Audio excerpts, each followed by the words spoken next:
నమస్తే, welcome to our channel. నేను సిరి. ఏపీలో బడా కంపెనీలు పెట్టుబడులకి పెట్టడానికి ముందుకొస్తుంటే కొంతమంది మాత్రం ఆ బడా కంపెనీలకి మా దగ్గర పెట్టుబడులు పెట్టొద్దని మెయిల్స్ పంపిస్తున్నారు. మరి ఏంటి అసలు, ఎందుకు ఇలాంటివి చేస్తున్నారు, ఇలాంటి చర్యలకు ఎందుకు పాల్పడుతున్నారు అనేది మనకి తెలియజేయడానికి మాతో పాటు ఉన్నారు ప్రముఖ సీనియర్ జర్నలిస్ట్ జగదేవ్ గారు.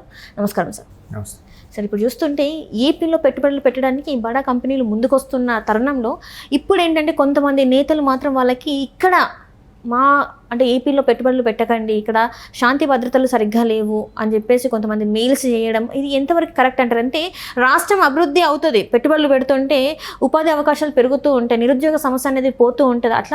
అలా ఆలోచించకుండా కేవలం రాజకీయ స్వార్థం, అంటే వాళ్ళ స్వార్థం కోసం ఇలాంటివి చేయడం ఎంతవరకు కరెక్ట్ అంటారు? ఎంతవరకు కరెక్ట్ అంటే అది వాళ్ళ విజ్ఞతకే వదిలేద్దాం. ఎందుకంటే రాష్ట్రం ఏమైపోయినా పర్వాలేదు, ఇక్కడ పౌరులు ఏమైపోయినా పర్వాలేదు, ఉద్యోగులు ఏమైపోయినా పర్వాలేదు, మా రాజకీయ భవిష్యత్తు కోసం, మా కుటుంబ శ్రేయస్సు కోసం పక్కోడు సంకనాకిపోయినా పర్వాలేదు.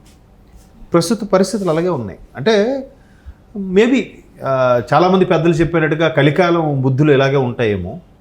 అయితే ఇక్కడ నేను చూసేది ఆశ్చర్యపోయాను. మొన్నే విన్నాను ఈ వార్త. మొన్న ఎట్లా విన్నానంటే నెదర్లాండ్స్ అంటే ఇప్పుడు డచ్ వారు ఏదో అనేవారు వాళ్ళని, నెదర్లాండ్స్ దేశానికి చెందిన వాళ్ళకి ప్రతి దేశం కూడా ఆయా దేశాలు వెళ్ళాలి అని అంటే వీసా ఇచ్చేటప్పుడు వాళ్ళు చెప్తారు ఆ దేశంలో ఫలానా ఇట్లా క్రిటికల్ పొజిషన్ ఉంటే అక్కడికి వెళ్ళకూడదు, ఇక్కడ సేఫ్ జోన్, ఇక్కడ ఏదో ఉంటుంది. ప్రతి దేశం కూడా అట్లా పబ్లిసిటీ చేసుకుంటుంది.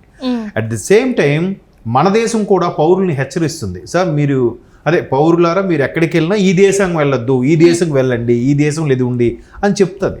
అలాగే మ్యాప్ పాయింట్లో కూడా కొన్ని క్రిటికల్ పొజిషన్స్ని బ్లాక్ చేసి మెన్షన్ చేసి చూపిస్తుంది అనమాట. అంటే అది కూడా ఎట్లా, ఫర్ ఎగ్జాంపుల్ కాశ్మీర్ తీసుకోండి. జమ్మూ కాశ్మీర్ ఇప్పుడైతే కేంద్రపాలిత ప్రాంతం అయిందో ఇప్పుడు టూరిస్టులు, విజిటర్స్ తాకిడి ఎక్కువైంది.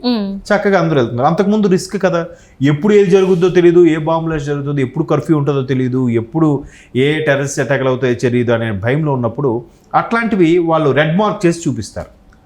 సో అట్లాగే మన ఆంధ్రప్రదేశ్కి కూడా ఏఓబి, ఆంధ్ర ఒరిస్సా బార్డర్లో కొన్ని ప్రాంతాలు అక్కడ నక్సలిజం ఎక్కువ ఉందనో, లేదంటే రకరకాల టెర్రరిస్ట్ అటాక్లకు సంబంధించినవి ఏమైనా ఉన్నాయనో రకరకాలుగా చెప్తారు. ఈవెన్ శ్రీశైలం అడవులు ఉన్నాయనుకోండి, దాంట్లో డెప్త్గా వెళ్తే చాలా రిస్క్, వెళ్ళకూడదు అన్నట్టు కూడా మెన్షన్ చేస్తారు ప్రతిదీ సైట్లో.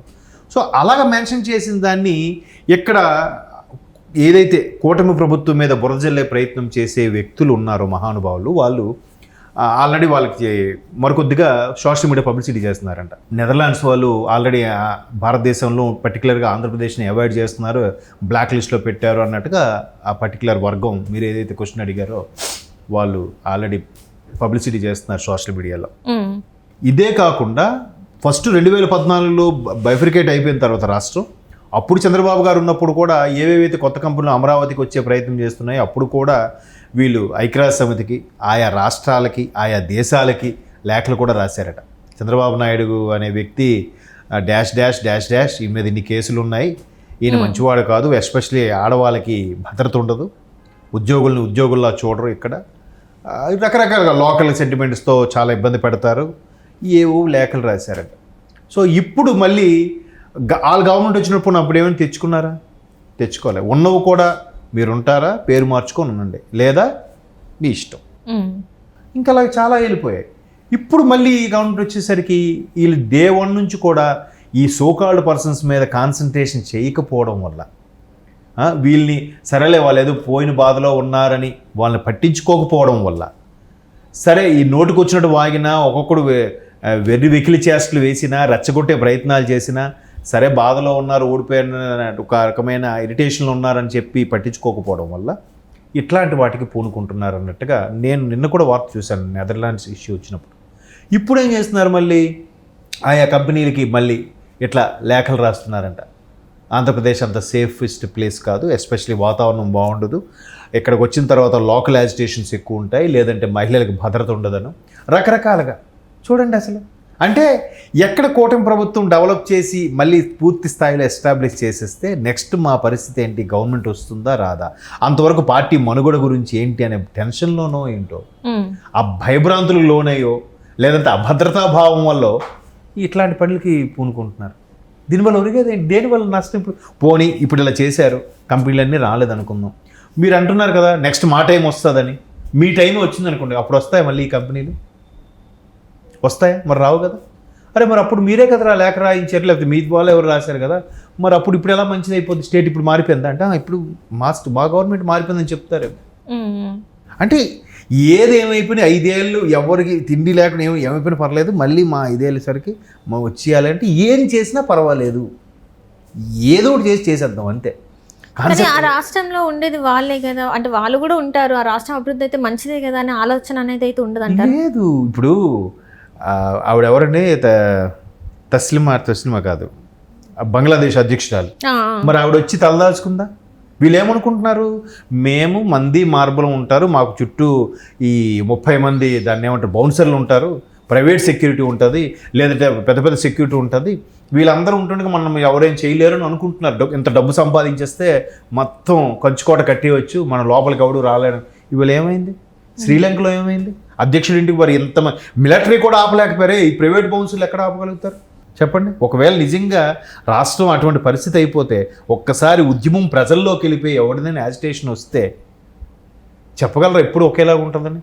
అప్పుడు మరి ఎంత సంపాదించుకున్నది కూడా ఏం చేస్తాం? ఆవిడ బంగ్లాదేశ్ అధ్యక్షురాలు ఏమైంది?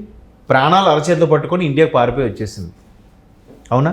నిన్న ఇంకో న్యూస్ కూడా చూశాను, ఇలాగే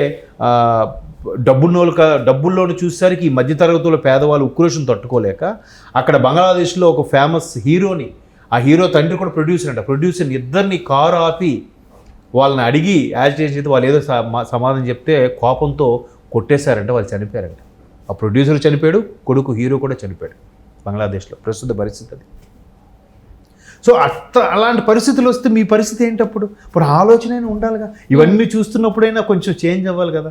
అదేం లేదు, కంపు చేసామా వదిలేసామా, ఎవడెలా పోతే మనకి ఇచ్చిన టాస్క్, ఒరే నీకు 10 లక్షలు ఇస్తున్నా, నువ్వు కంపు చేసి వదిలే, ఓకే, ఈజీ కదా. తర్వాత ఎవడేమైపో తర్వాత నెక్స్ట్ ఈ జనరేషన్స్ గురించి కూడా ఆలోచించండి. పరిస్థితుల్లో ఉన్నారా, అంత ఆలోచన రహితంగా ఉన్నారా మరి వీళ్ళు తీసుకునే డెసిషన్స్? మరి ఎట్లా ఏంటి? ఆల్రెడీ ఆంధ్ర యూత్ అనేది లేకుండా అయిపోయింది, వలసలు వెళ్ళిపోవడం వల్ల ఉద్యోగ అవకాశాల కోసం బయటకు వెళ్ళిపోయారు, అక్కడ ఎవరు లేరు. ఇప్పుడు మరి అభివృద్ధి చెందకపోతే ఇంకా అసలు ఆంధ్రప్రదేశ్ అనేది లేకుండా అయిపోతుంది కదా. అవన్నీ అనవసరం అమ్మా. అదే ఇప్పుడు చిన్న ఎగ్జాంపుల్ చెప్తాను. చాలామంది సినిమా వాళ్ళ కోసం లేనిపోని గాసిప్స్ అవి ఇవి రాస్తూ ఉంటారు. పొరపాటున వాడి మీద కేసు వేసినా తిట్టినా వాడు రివర్స్ అయిపోయి నన్ను ఎలా చేశాడు అలా చేశాడు అంటారు. పూరి జగన్నాథ్ గారి సినిమాలో చూపించినట్టు ఆయన ఏమన్నాడంటే, అంత ఒక డైలాగ్ చెప్పిస్తాడు నేను ఇంతే సినిమాలో.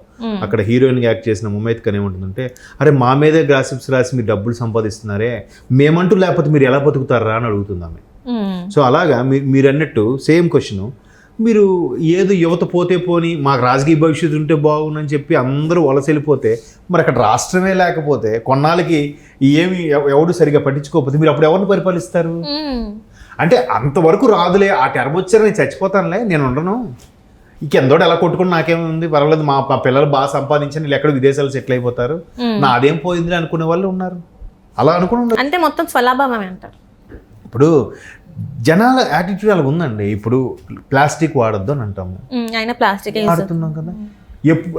ఎప్పుడో లేరా నేను ఒక్కను ఆపేస్తే ఆగిపోద్దా? ఇది కొత్త డైలాగ్. నేను ఒక్కడిని సెట్గా ఉంటాను, అన్ని సెట్ అయిపోద్దా? ఇప్పుడు నీ నుంచి స్టార్ట్ అవ్వరు. నెక్స్ట్ జనరేషన్లో ఇబ్బంది పడే వాళ్ళు నీ పిల్లలు కూడా ఉంటారంటే అప్పుడు ఎవడు చూసాడులేరా, అప్పుడు మనం బతుకుంటాం ఏంటి? ఇలా మాట్లాడి ఇంకా ఇలా వితండవాదం చేస్తే ఏం చెప్పాలి? అట్లాంటి వితండవాదం వల్లే ఇట్లాంటి మెయిల్స్ పెడతారు. రాష్ట్రం ఏమైపోయినా పర్వాలేదు, మా రాజకీయ భవిష్యత్తు బాగుండాలి, మా పదవులు వచ్చేయాలి, మేము రాజుల్లా ఉండాలి, కింద అందరూ బానిసల్లా ఉండాలి, మనం ఇచ్చే సంక్షేమ పథకాలు తీసుకుని అలాగే బతికేయాలి తప్ప వాళ్ళు అక్కడే ఉండాలి, మనం ఇక్కడే ఉండాలి. ఏం చేయలేం. Right. Thank you so much.